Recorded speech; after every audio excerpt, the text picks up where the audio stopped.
Hello everyone, today we are diving into the story of the Golden Horde, a mighty empire that rose and fell in the heart of Eurasia. In this video, we will discover how this empire came to be, what led to its peak and ultimately what caused its decline. At the end of the 12th and beginning of the 13th centuries, the Mongol commander Genghis Khan conquered vast territories, from the Sea of Japan in the east to the Caspian Sea in the west.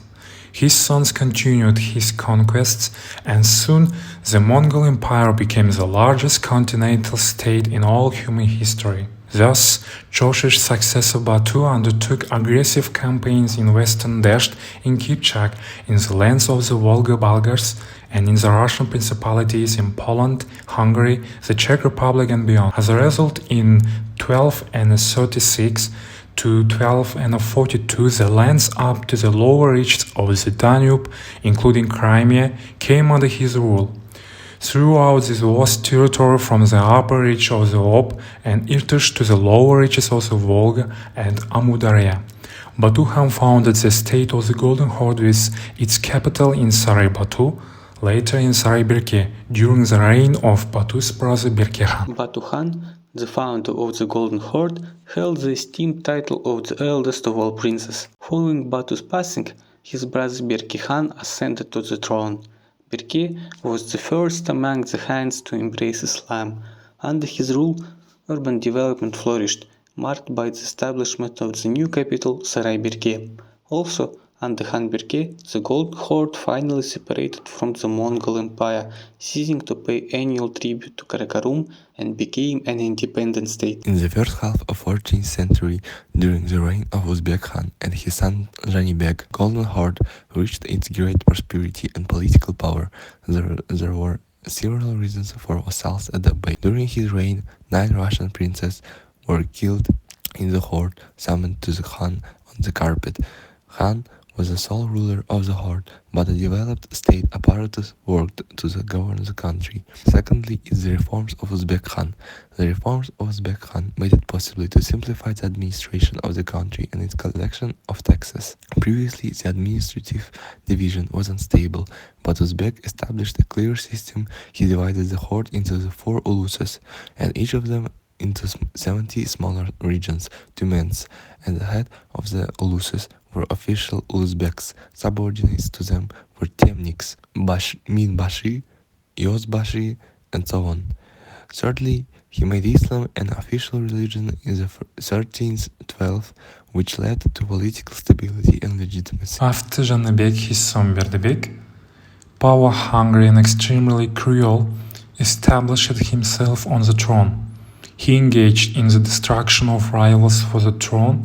As a result, there were no descendants in a direct line from Batu. A period of troubles and palace cups began in the Golden Horde. From 1359 to 1379, about 24 Khans were placed on the throne. During these political troubles, a number of independent possessions began to form on the territory of the Joshua. In the second half of the 14th century, the descendants of the Horden Edwai finally separated from the Golden Horde, forming the OKULYK. In 1380, Han Mamai was defeated by the Russians on Kulikovo field. Genghis Tokhtamış Khan, taking advantage of Mamai's defeat, seized power in the Golden Horde with the support of Emir Timur.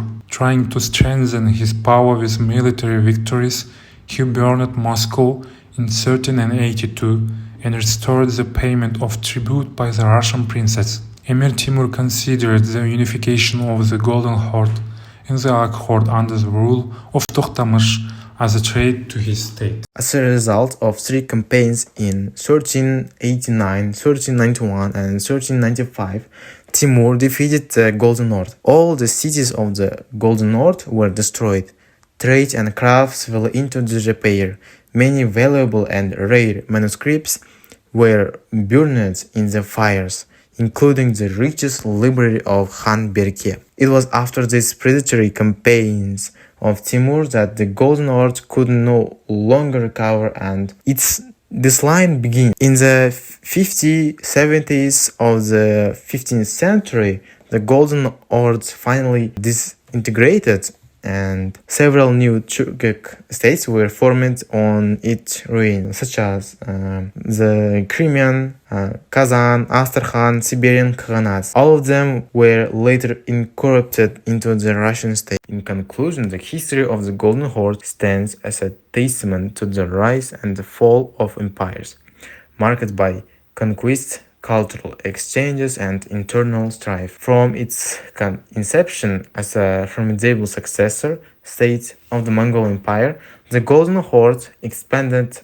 its influence across vast territories, shaping the political landscape of the Eastern Europe and Central Asia. It left a lasting impact on the cultural, languages, and traditions of the regions it once ruled. The Golden Horde facilitated trade, fostered diplomatic relations, and influenced the development of civilizations across Eurasia.